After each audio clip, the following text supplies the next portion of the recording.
Em nome do Pai, do Filho e do Espírito Santo. Amém.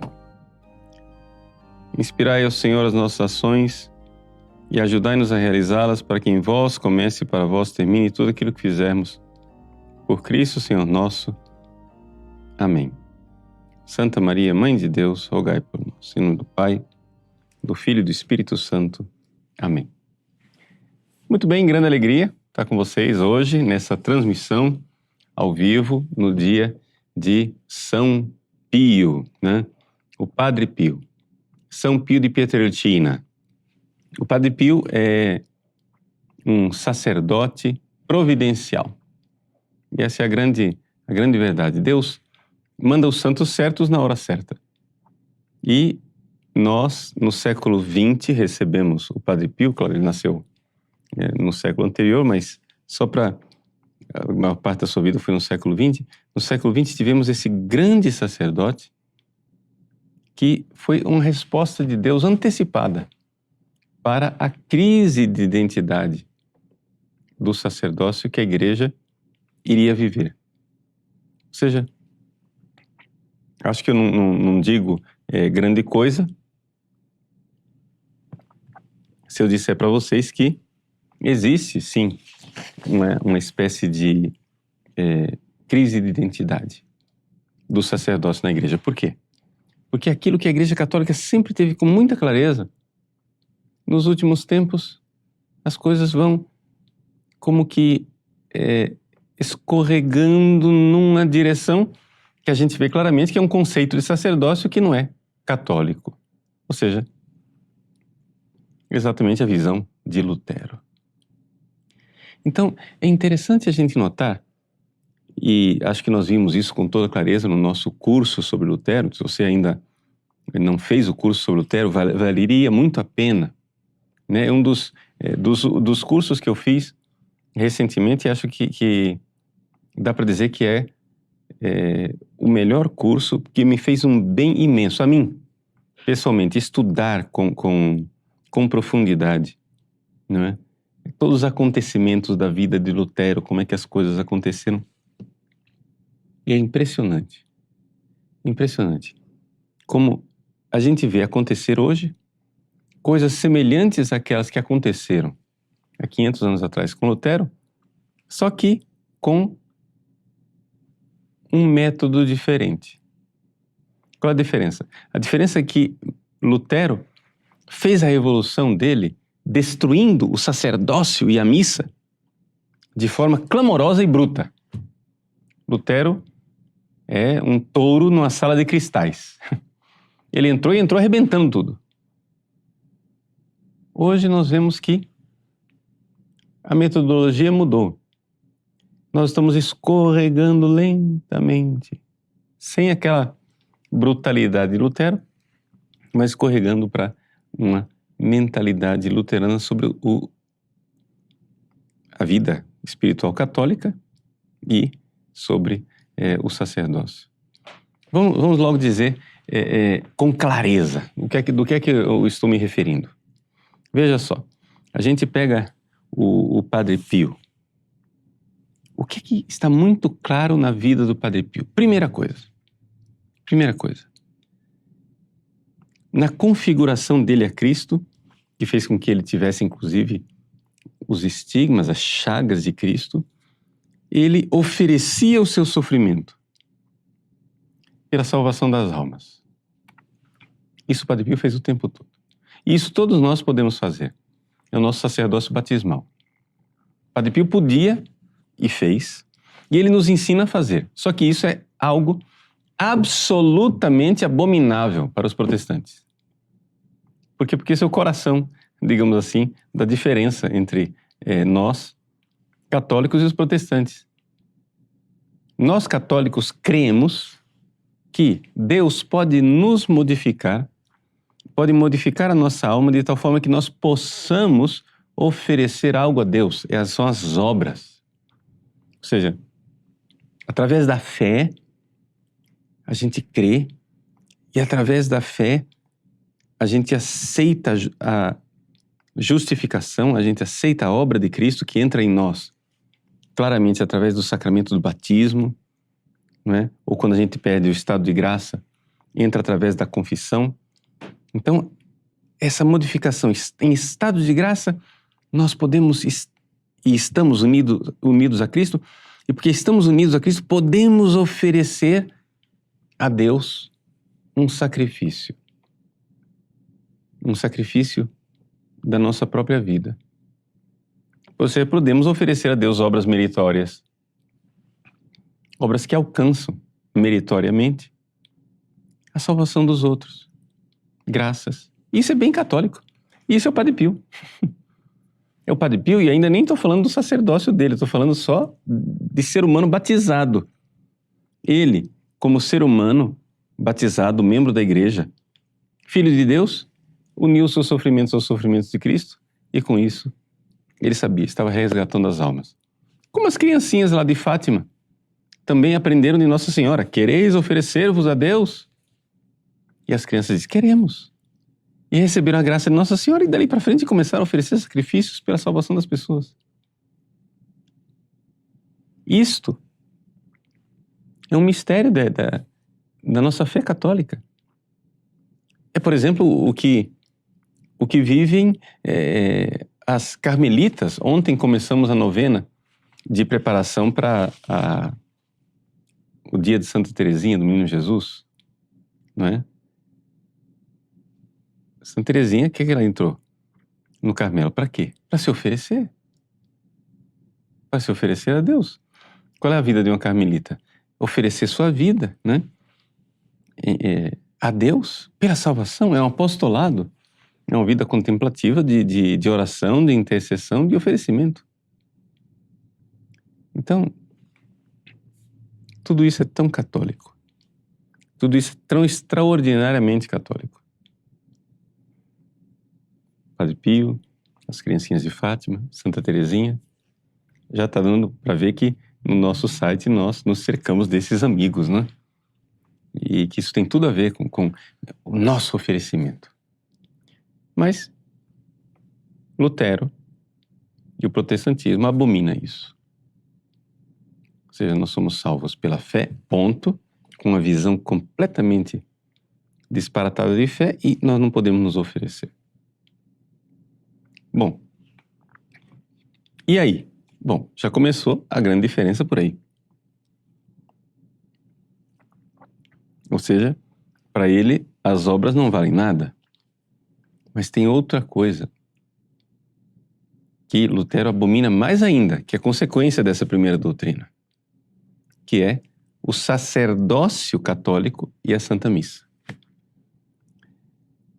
E o Padre Pio é um exemplo luminoso de como viver o sacerdócio católico e a Santa Missa.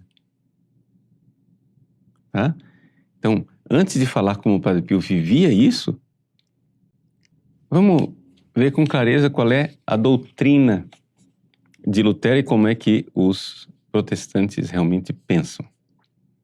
Veja só, eu vou ler para vocês um pequeno parágrafo, traduçãozinha que eu fiz, um paragrafinho, de uma obra de Lutero, de 1521. Veja, 1521 é muito cedo na Revolução Protestante. As 95 teses de Lutero foram em 1517. 21 é logo ali. Para vocês verem que a coisa já começou inaceitável, que assim, a doutrina, Lutero é protestante desde o início. Essa ideia que as pessoas têm de que, Lutero era um frade bonzinho, ele queria reformar a igreja, resolver o problema da igreja porque tinha muito padre depravado e devasso, e ele começou a denunciar a depravação dentro da igreja. E aí a igreja católica lá de Roma, o Papa, intolerante, foi forçando Lutero, e Lutero não queria fundar outra igreja, mas ele foi forçado, coitadinho. Não, ele não foi forçado, coitadinho. Ele era protestante, revoltado desde o início e inaceitável. Nós estamos aqui bem no início. E ele diz: se o sacerdócio e a lei não são nada, os sacrifícios e as obras que, segundo a lei, devem ser feitos pelo sacerdócio são muito menos. O que se deduz disso, diz Lutero, na sua De Abroganda Missa Privata, é o nome do escrito dele de 1521, que a missa privada deve ser abrogada. Vejam as consequências que ele tira. Número 1. As leis do Papa são invenções e mentiras. Eu estou lendo esse texto aqui porque é um texto moderado, equilibrado e educado de Lutero. Porque os xingamentos de Lutero contra o Papa, o sacerdócio e a missa são uma coisa de fazer corar qualquer um de vergonha. Da vergonha de ler. Eu peguei um parágrafo aceitável. Número 2. E o seu sacerdócio, ou seja, o sacerdócio do Papa, o sacerdócio papista, são um ídolo e uma mera aparência externa. A expressão que ele usa em latim, idolum et larvam. Ou seja, o sacerdócio que o Padre Pio viveu, né, e que nós católicos amamos tanto, é um ídolo para Lutero. E quem está falando isso é o Padre Martinho Lutero, ordenado sacerdote. Ele era sacerdote. Número 3, terceira consequência. As missas, que eles chamam de sacrifício, são uma idolatria e impiedade. Perdão, são a suma idolatria e impiedade. Gente, isso daqui é uma coisa tão blasfema e ofensiva para um católico, que é uma coisa absurda. Missas vero, quas sacrificia vocant, esse summum idolatriam et impietatem.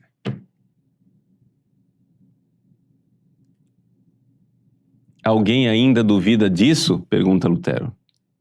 Está provado nas Escrituras que esse sacerdócio não existe. E o que não está nas Escrituras é certamente invenção de Satanás. Ou seja, ele está dizendo que aquilo que nós, católicos, mais amamos, o santo sacrifício eucarístico, é uma invenção de Satanás. Que o sacerdócio católico é uma invenção de Satanás. É isso que ele está dizendo. Só que o Concílio de Trento, para responder a esse negócio absurdo, ele diz claramente no cânon número 1 sobre o sacramento da ordem. Vou ler para vocês, se alguém tiver o Denzinger Hühnermann, é o número 1771.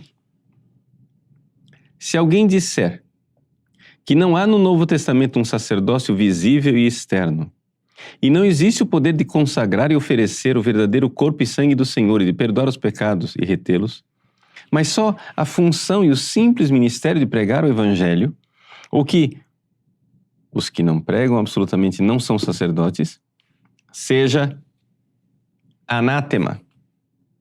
Ou seja, a opinião luterana é claramente excomungada dentro da Igreja Católica. Só que as pessoas estão perdendo a noção do que é o catolicismo.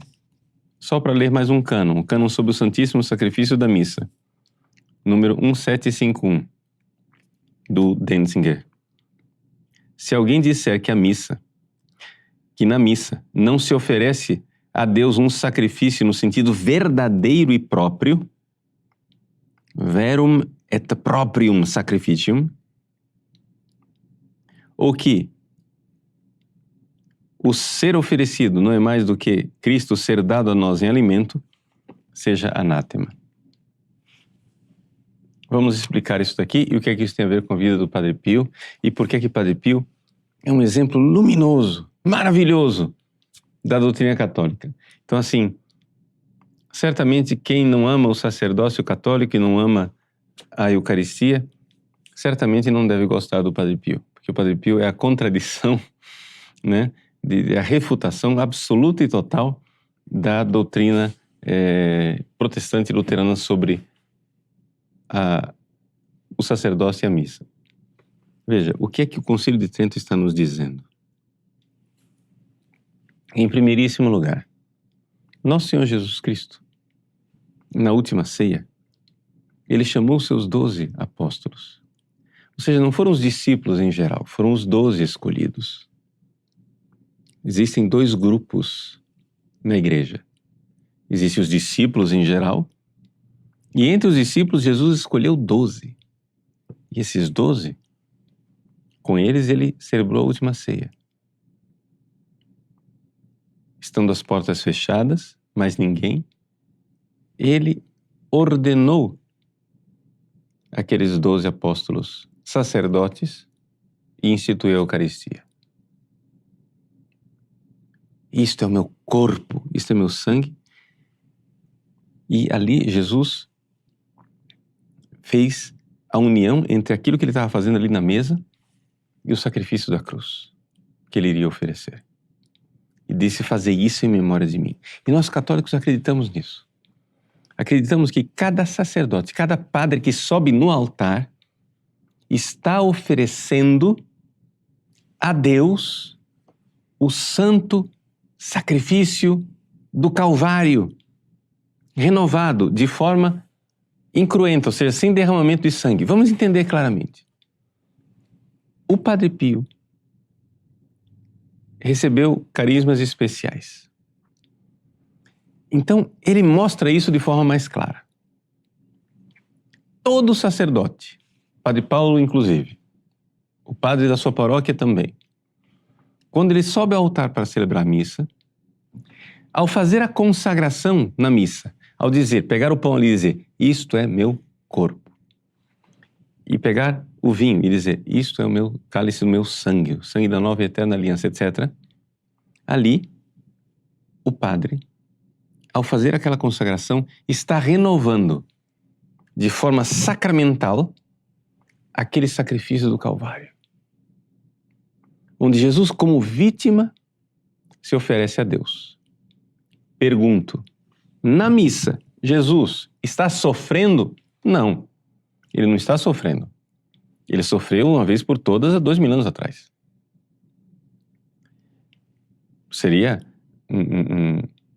uma coisa horrível que nós celebrássemos missa para fazer Jesus sofrer. Isso seria absurdo. Jesus não sofre na missa. Mas nós temos que entender que lá no Calvário aconteceram duas coisas diferentes. Aconteceu um crime e aconteceu um sacrifício de amor. Quando você olha para Jesus crucificado, o que você vê ali? Aquele homem todo ensanguentado, condenado à morte, morrendo ali na cruz. Ali você está vendo um crime. É o que você consegue fotografar. Quando você vai lá e assiste o filme do Mel Gibson, o que é que você vê ali? Um crime. Mas exatamente porque o crime não dá para ser filmado, perdão, o crime é a única coisa que dá para ser filmada, e não dá para filmar o sacrifício de amor, o que é que Mel Gibson fez? Ele pegou as cenas do sacrifício do Calvário, de Jesus, e entrecortou com cenas da última ceia.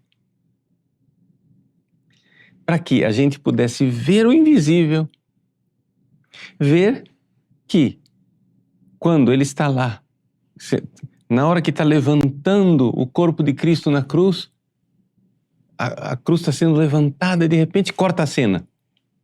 E aparece Jesus na última ceia dizendo, isto é o meu corpo. Quando ele está lá, que o sangue está sendo derramado, corta a cena e diz lá na última ceia, isto é meu sangue derramado. O Mel Gibson conseguiu colocar ali de forma visível aquilo que é invisível. Então no Calvário está acontecendo duas coisas. O crime e o sacrifício de amor. As duas coisas. Como não dá para filmar o coração de Jesus para ver o sacrifício de amor, Jesus deixou uma radiografia do seu coração na hora do Calvário, quando ele disse na última ceia, isso é meu corpo, isso é meu sangue. Isso é maravilha. Maravilha do amor de Cristo. Então, quando o padre celebra a missa, ele renova este sacrifício de amor que foi realizado no Calvário. Não o crime. Não há derramamento de sangue, mas há o sacrifício de amor. Simbolicamente representados pelas espécies do pão e do vinho, onde ali se consagra. Tem duas consagrações separadas, a consagração do corpo, a consagração do sangue, para simbolizar esse sacrifício de amor. Muito bem. E aí? Bom, aí que isso foi colocado em dúvida por Lutero. Para Lutero, o que é que eles fazem quando eles celebram lá, na igreja luterana, a ceia do Senhor? Eles estão celebrando algo que Deus está oferecendo para nós. Deus está nos dando o corpo. Deus está nos dando o sangue de Cristo. Pronto. Então, o movimento da ceia dos protestantes é um movimento em que vem algo de Deus de lá para cá. E qual é o movimento que eu sou capaz de fazer para os protestantes? Só a fé. Eles não têm obras. Eu não posso oferecer nada a Deus. Eu só posso ter fé. Acabou. Mas nós, católicos, cremos que nós podemos oferecer. E não somente, Jesus nos mandou oferecer. Fazei isso em memória de mim. Ou seja, fazer. Jesus mandou fazer algo. Não sei se dá para entender que fazer é obra, né? Fazer isso. E então, os sacerdotes católicos, o que é que fazem? Oferecem um verdadeiro sacrifício. E atenção, e só o sacerdote verdadeiramente ordenado pode fazê-lo.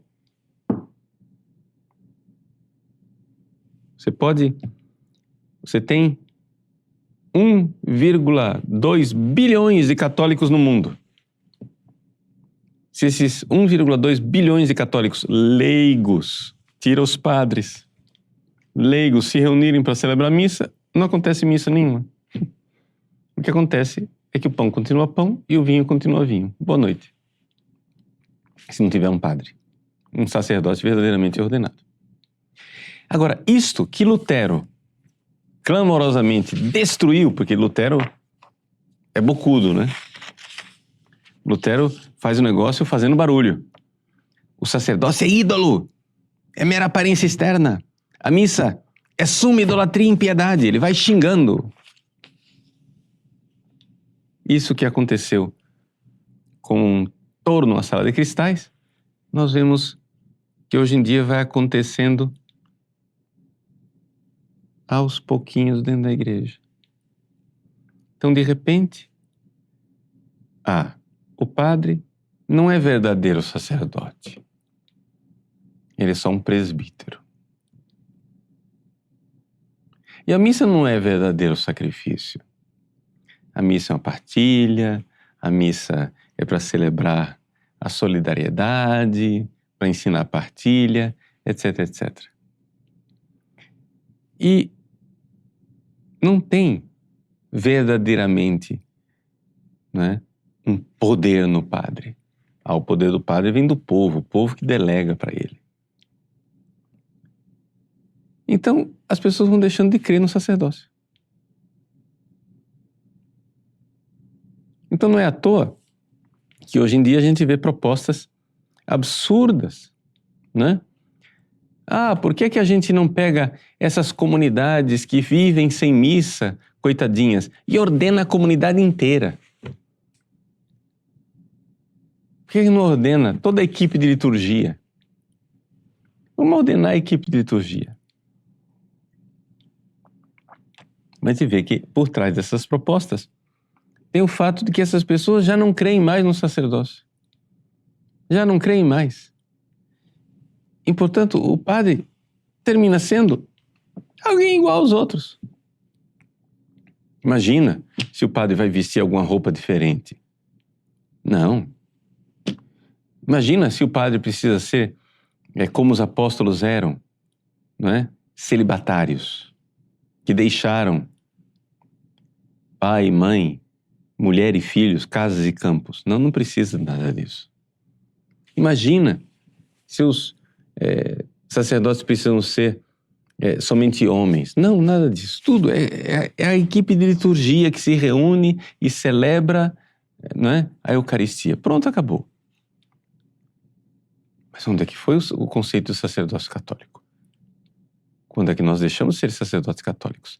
Então, nesse sentido, o Padre Pio é um grande farol.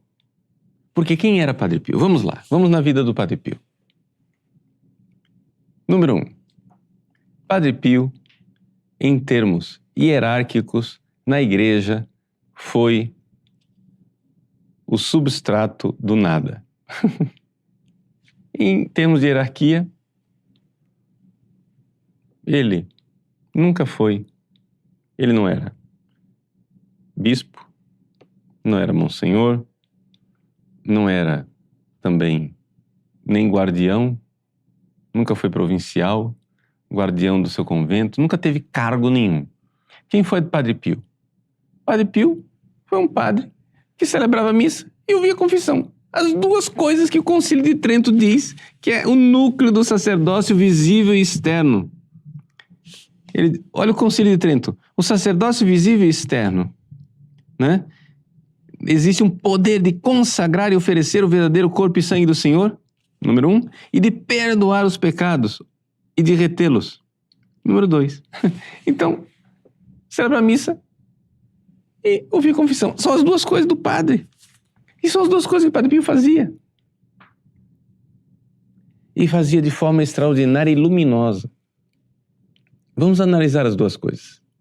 Primeiro, existe um poder de consagrar e oferecer o verdadeiro corpo e sangue do Senhor e oferecer o corpo e sangue do Senhor. Lembrando, o que é esse oferecer o corpo e sangue do Senhor? O próprio concílio nos diz, de Trento, não é? Se oferece um sacrifício no sentido verdadeiro e próprio. Padre Pio oferecia esse sacrifício do Calvário. Quando o normal dos sacerdotes é oferecer a missa semanal, celebrar a missa em meia hora, o Padre Pio levava 2 horas para celebrar a missa. Não que isso não é um preceito, você entenda. Nós podemos continuar celebrando em meia hora, não é esse o problema. Mas é que o Padre Pio foi um dom de Deus, um carisma, um dom específico de Deus para lembrar a ligação entre a missa e o Calvário. De tal forma que ele vivia, e existem várias testemunhas que atestam isso, que ele vivia misticamente o sacrifício do Calvário dolorosamente na entrega. O Padre Pio, todas as vezes que ia celebrar a missa, aquelas chagas dele, as dores do seu corpo aumentavam, ou seja, oferecer missa para ele. Se tem alguém que deveria querer celebrar a missa rapidinho, é o Padre Pio, porque a missa era uma experiência dolorosa para ele. Não é? E ele, no entanto, vivia o Calvário dolorosamente. Atenção, quero recordar. Ao celebrar a missa, Jesus não está sofrendo. Está acontecendo a renovação do sacrifício de amor. Mas esse sacrifício de amor aconteceu, é a renovação de um sacrifício de amor que aconteceu dolorosamente há 2000 anos atrás. Então, misticamente, o Padre Pio se unia àquele sacrifício doloroso lá atrás. Por quê? Para atestar isso. Essa união. Para ser um sinal claro e visível de que é o mesmo sacrifício. Numa época em que se põe em dúvida essa união. Então, isso faz o quê? Faz com que eu, padre, quando vou oferecer a missa, eu sei, Deus não me chamou a ter as chagas como o Padre Pio. Deus não me chamou a sofrer fisicamente unido a Cristo no Calvário, a ser configurado a Cristo nesse nível tão sublime. Mas Deus me chamou a estar unido ao sacrifício de Cristo espiritualmente. Eu sei que quando eu faço aquilo, eu estou pronunciando sobre o pão e sobre o vinho aquelas palavras, eu sei que ali existe um mistério que é um abismo de amor. É o sacrifício de Cristo na cruz. Então o Padre Pio, para mim, é um farol que diz, lembra, Padre Paulo, o que é que você vai oferecer agora? Você não vai sentir nada. Mas é o mesmo sacrifício do Calvário. Segundo ponto. A confissão, né? Ou seja, o sacerdócio tem o poder de perdoar os pecados. O Padre Pio, além de celebrar a missa, né, ele ouvia confissões. Padre Pio ouviu confissões a sua vida inteira, exceto no pequeno espaço de tempo em que ele foi proibido de ouvir confissões. Por quê? Porque estava sob investigação. Chegaram acusações lá em Roma contra ele, que dizia que ele era um falsário, que não tinha nada de estigma, coisa nenhuma, que ele estava inventando aquilo, etc.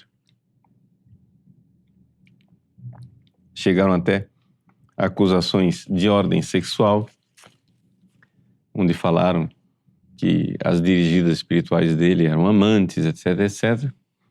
E é claro que isso tudo chegou lá a partir de calúnias miseravelmente, vergonhosamente, vindas do próprio clero. Ou seja, na diocese onde o Padre Pio era padre, né? A diocese de Manfredônia, infelizmente, tanto o bispo como alguns padres não tinham uma vida exemplar. E exatamente começaram a perseguir o Padre Pio. Mas isso deixa para lá. Essa não é a parte importante. A parte importante da história é que o Padre Pio, durante a sua vida inteira, ouviu horas e horas e horas de confissão. No início, né, ele ouvia até 18 horas de confissão por dia. E o Padre Pio, as confissões que ele ouvia, não duravam mais do que 3 minutos. Raramente durava mais do que 3 minutos, só num caso mais complexo, etc e tal. Mas a maior parte das confissões do Padre Pio duravam 3 minutos. Isso quer dizer que o Padre Pio, segundo cálculos que algumas pessoas fizeram, ele provavelmente ouviu na sua vida 5 milhões de confissões. E como é que ele ouvia essas confissões? Bom, a primeira coisa, é uma coisa que pode parecer meio assim, falta de misericórdia e de amor, e no entanto a suma misericórdia e o amor. Aqui o Concílio de Trento diz que ele tem o poder de perdoar e de reter os pecados. Quer dizer o seguinte, o padre, se o padre não perdoar, né, o próprio Jesus disse isso no capítulo 20 de São João. Jesus soprou o Espírito Santo sobre os apóstolos e disse, recebeu o Espírito Santo. Aqueles a quem vocês perdoarem os pecados serão perdoados. Aqueles a quem vocês não perdoarem não serão perdoados, ou seja, serão retidos. Então, um padre pode chegar a dizer, eu não absolvo. Claro que ele não pode dizer isso simplesmente por capricho. Mas o padre pode negar a absolvição. Por quê? Porque ele pode ver que aquele penitente não está disposto. E o Padre Pio fazia isso. E fazia isso por suprema caridade. Ele tinha o carisma de ler os corações, né? Ele conseguia ver nas almas qual era a coisa que a pessoa tinha. É interessante, tem um caso de um alemão que foi se confessar com o Padre Pio. Ele era casado com uma italiana. Só que esse alemão... deixa eu contar a história para você entender o que é que eu estou... a verdade que eu estou tentando expressar. Então o alemão foi lá se confessar com o Padre Pio, e esse alemão ele era metido com espiritismo, teosofia, essas coisas, e não tinha fé católica. Ele ia à missa no domingo porque a mulher dele era católica, era italiana. mas não acreditava de verdade na confissão. Então ele foi lá confessar com o Padre Pio e disse para o Padre Pio: olha, a confissão é um excelente recurso pedagógico inventado pela Igreja Católica. Aí o Padre Pio disse para ele: então todas as suas confissões foram falsas e sacrílegas. Se levanta, pense direito quando foi a sua última confissão válida.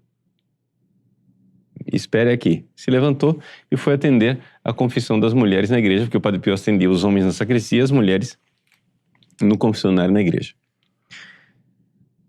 Depois de algum tempo, o Padre Pio voltou. E aí? Quando foi sua última confissão? E o testemunho escrito por esse alemão, ele diz assim: olha, quando o Padre Pio disse que as minhas confissões eram sacrílegas e falsas, eu fiquei tão perturbado interiormente que eu fiquei pensando, então eu vi que eu precisava confessar de verdade. E me veio aquela moção da graça de que eu precisava me confessar de verdade. E aí eu pensei, bom, eu vou ter que fazer uma confissão geral. Começar desde o início. Desde o meu batismo. Aí o Padre Pio voltou. Ele foi. Então, lembrou quando foi sua última confissão? Válida? Aí quando ele disse que queria começar desde o batismo, o Padre Pio disse assim: não. A última confissão válida que você teve foi na sua lua de mel. Comecemos daí. O cara se espantou. E ficou paralisado, não conseguia dizer mais uma palavra. Já que ele não falava, o Padre Pio começou a recitar os pecados dele. Então você fez isso e tal coisa, assim, e colocando as circunstâncias, ele dizendo, ele começou a recitar os pecados que ele precisava confessar. Essa é a sua confissão, pronto, deu absolvição, vai embora. Então o Padre Pio tinha esse era um dom de quantas e quantas vezes as pessoas iam confessar fazendo teatro, fazendo de conta que estavam arrependidas, e o Padre Pio desmascarava, né? Às vezes o Padre Pio não era bolinho, né? Não era fácil. Tinha um temperamento assim, né? E ele falava: mentiroso! Pum, fechava a porta da grade do confessionário e pronto, a pessoa tinha que sair. E quantas pessoas se converteram assim? Quantas pessoas se converteram porque encontraram um sacerdote santo e zeloso que disse: pare de fazer teatro diante de Deus. Porque ele tinha esse carisma de desmascarar a pessoa. Quem está querendo enganar? E então, ele lembrava os pecados da pessoa, né? E detalhes, inclusive, que as pessoas não se lembravam. Essa maravilha onde cada um era colocado diante da presença de Deus, do sacerdote que perdoava os pecados ou retinha esses pecados. E com relação a essa coisa de dar absolvição, sem realmente julgar se a pessoa está ou não apta para receber absolvição, se ela está arrependida, ou seja, se ela tem se ela detesta o pecado que ela fez, né? E tem um firme propósito. Com relação a isso daí, o Padre Pio dizia assim, para um sacerdote que ia se confessar com ele: olhe, lembre-se, quando você administra o sacramento da confissão, você está administrando o sangue de Jesus. Olha essa frase, para ver essa frase. Se você fosse distribuir a comunhão, como é que a gente distribui a comunhão? O corpo de Cristo a gente põe lá a bandeja, para os fragmentos não caírem, etc e tal. Com todo cuidado, todo zelo. Então, Se você estivesse administrando o sangue de Cristo, com que cuidado para não cair nenhuma gota? Quando o padre dá a absolvição, ele está administrando o sangue de Cristo.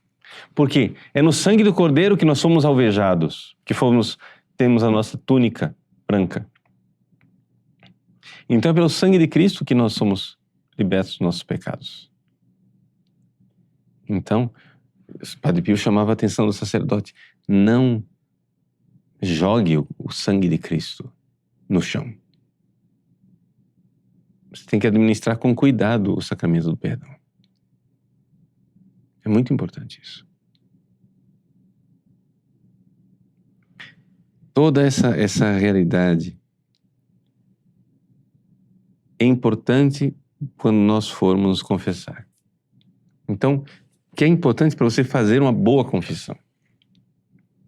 Então, recordo, arrependimento. O que quer dizer arrependimento? Quer dizer que pecado não é aquilo que você acha que é pecado, que você sente que é pecado.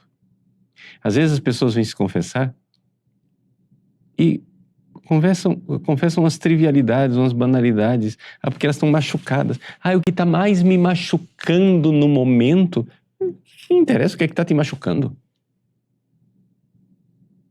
O que interessa é o que você está fazendo, ofendendo a Deus. Machucando você, não interessa. Porque às vezes aquilo que ofende a Deus é que você menos sente. Fiquei com raiva do meu cachorrinho. E a pessoa vem confessar porque ficou com raiva do cachorrinho.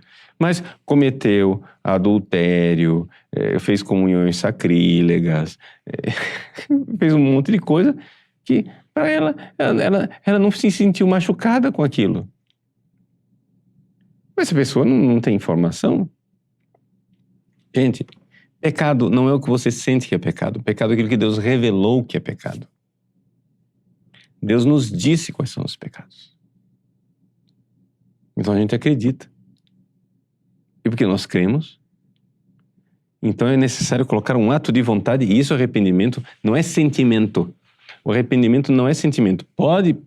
Você pode sentir alguma coisa, mas o arrependimento é um ato de vontade onde eu detesto aquilo que eu fiz, porque Deus está me dizendo que aquilo é pecado. Não porque eu tenho algum sentimento. Sei lá, vamos supor que eu goste de uma coisa pecaminosa, sei lá, uma droga. Eu continuo gostando daquilo. Mas Deus me revelou que aquilo é pecado, então eu detesto aquilo com um ato de vontade, mesmo que eu continue tendo uma atração por aquilo. Então, arrependimento é isso. É necessário, então, ter esse arrependimento e o propósito de largar todos os pecados mortais de uma vez e para sempre. Então, os pecados mortais têm que ir todos de uma vez e para sempre. Padre, mas como que eu vou garantir que eu não vou mais pecar? Não, Deus não está pedindo garantia. Deus está pedindo um propósito. Garantia é outra coisa. Deus não pede garantia. Deus pede propósito. Você tem um firme propósito? Tem. Então, muito bem. Quanto mais firme for esse propósito, melhor. Então, para confessar bem. E como o Padre Pio notava isso nas pessoas. Enxergava. Pessoas que viviam em adultério, tinha amantes, por exemplo, teve um homem que uma vez foi lá se confessar com ele, um italiano, que começou a se confessar. O Padre Pio, você está mentindo, pum, fechou a porta e vai embora daqui. E ele saiu transtornado, com raiva do Padre Pio. E começou a esbravejar e falar para todo mundo como que ele me tratou, não sei o que e tal. E as pessoas que já conheciam o Padre Pio disseram: escuta, eu acho que o padre tem alguma razão, hein? Você examine a sua consciência, que tem alguma coisa. E o fulano, então, deixou sair. Acho que é porque eu tenho um relacionamento com uma mulher que não é a minha. Entende? Não adianta. Eu vou largar 99% dos pecados mortais. Você tem que largar todos, meu irmão. Senão, por mais bonzinho que seja... Não precisa nem ser bonzinho. É simplesmente eu, Padre Paulo Ricardo, você vem se confessar comigo. Tá lá. Eu ouço. Tem a grade do confessionário, eu ouço a sua voz. Não detecto nada ali que impeça a absolvição. E dou absolvição. Pronto. Mas você estava escondendo um pecado mortal. Sabe o que aconteceu com você? Você continua com todos os pecados mortais que você tinha antes. Não valeu a absolvição. Então, como eu não tenho o carisma do Padre Pio, você me engambelou, me enganou. Não, você não engana Deus, porque a confissão é para Deus. Então não valeu. Então algumas pessoas ficam, né, durante anos com aquela série de confissões mal feitas. Um exemplo que eu aprendi quando eu era jovem, até antes de entrar no seminário, quem me ensinou foi o padre José Crevacoli. Ele disse assim: a confissão é como os botões da batina. Se você erra o primeiro botão e sai colocando os outros botões, quando você chega no final, está faltando um. Então, para você consertar aquilo, não adianta você consertar só 2 ou 3. Você tem que tirar tudo e refazer outra vez. Todos os botões. Então, o que acontece com a confissão é a mesma coisa. Se você, há 20 anos atrás, escondeu de propósito um pecado, de propósito, não estou falando esquecido, tá? Você esqueceu e não foi culpa sua, não foi por negligência. Eu fiz um bom exame de consciência, anotei meus pecados, mas não me lembrei de tal pecado. Se você não está escondendo e o padre absolveu, aquele pecado esquecido também está absolvido. Mas o problema é que tem gente que esconde o pecado. Não, é muito feio, é muito vergonhoso. Sei lá, imagine uma senhora que quando era jovem cometeu um pecado de luxúria e nunca revelou para ninguém, nunca teve coragem de dizer para ninguém, nunca contou para o marido, porque ela fez isso antes de casar, nunca contou para o marido, nunca contou para padre nenhum, etc e tal, e foi se confessando. Faz 50 anos que ela se confessa, confessa, 50 anos confessando e nunca contou isso. Não porque esqueceu, nunca contou isso porque tinha vergonha, se escondia. Resultado da história, você tem 50 anos de confissões inválidas. Sim, senhor. 50 anos de confissões inválidas. Para valer agora, você tem que fazer o quê? Confessar desde a última confissão válida. Quando foi sua última confissão válida? Escondeu o negócio lá atrás? Os botões foram todos colocados fora da casa certa. Então você tem que recomeçar tudo lá atrás, até para refazer. Então o Padre Pio, ele tinha essa coisa, ele lia a alma da pessoa. Disse, você tem que refazer as confissões. Vamos começar da sua última confissão válida. Quando foi sua última confissão válida? Eu quero fazer a confissão. Não precisa, tal confissão foi válida. A partir daí, vamos. Né? Eu queria ter um confessor desse que me revelasse as coisas que eu por acaso tenha esquecido, né? Ou tenha feito de mal feito. Mas é tão importante essa realidade do sacerdócio. Então, gente, vejam só. Hoje, celebrar Padre Pio, para nós é uma grande alegria. Celebrar Padre Pio e essas duas realidades que foram negadas por Lutero, pelo protestantismo, que são o centro do sacerdócio católico, não é? E que foram vividas de forma tão clara e exuberante pelo Padre Pio.